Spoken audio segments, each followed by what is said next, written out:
બધાને મારા જય શ્રી કૃષ્ણ. કેમ છો મિત્રો? ચાલો આજે એક વાત કરીએ.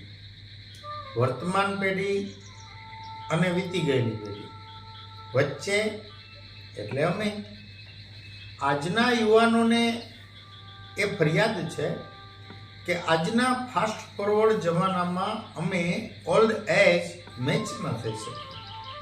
તો મારે જરા કહેવું છે, અમે ફાનસના અજવાળે વાળું કર્યા છે અને અમે જ દીવાનખાનામાં રિમોટ લાઇટ લગાવી ડાઇનિંગ ટેબલ પર ડિનર પણ લીધું છે. સાયકલ પર ડબલ સવારી ચાલ્યા છીએ અને અમે જ તમને મોંઘીદાટ ગાડીઓમાં બેસવા કાબિલ પણ બનાવ્યા છે. અમે એ દિવાલ છીએ જેને બંને બાજુના પવન ઝીલ્યા છે. અમારા વડીલોની વાત અમે મૂંગા મોયે સાંભળી પણ છે અને તમારી પાસેથી ચૂપ રહેતા પણ શીખ્યા છીએ.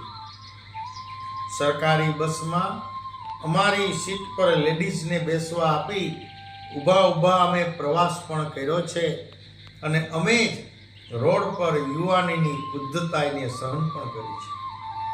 એરોપ્લેન બનીને ઉડો છો તમે, પરંતુ એ ભૂલી ગયા છો કે એ રનવે તૈયાર કરવામાં જ અમારી એજ ઓલ્ડ બની ગઈ છે.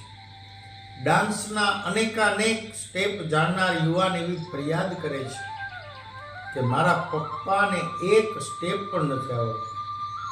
એમને યાદ અપાવી દઈએ કે આપના એ સ્ટેપની કાબેલિયતને જાળવવા માટે જો એમણે રાત દિવસ જોયા વિના મહેનત ન કરી હોત ને તો સાહેબ આજે આપની ચાલ પણ કંઈક અલગ હોત.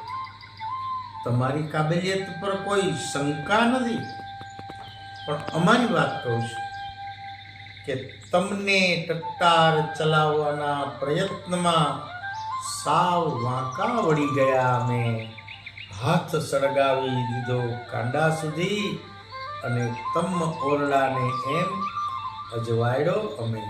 વાત નિત પ્રકાશની.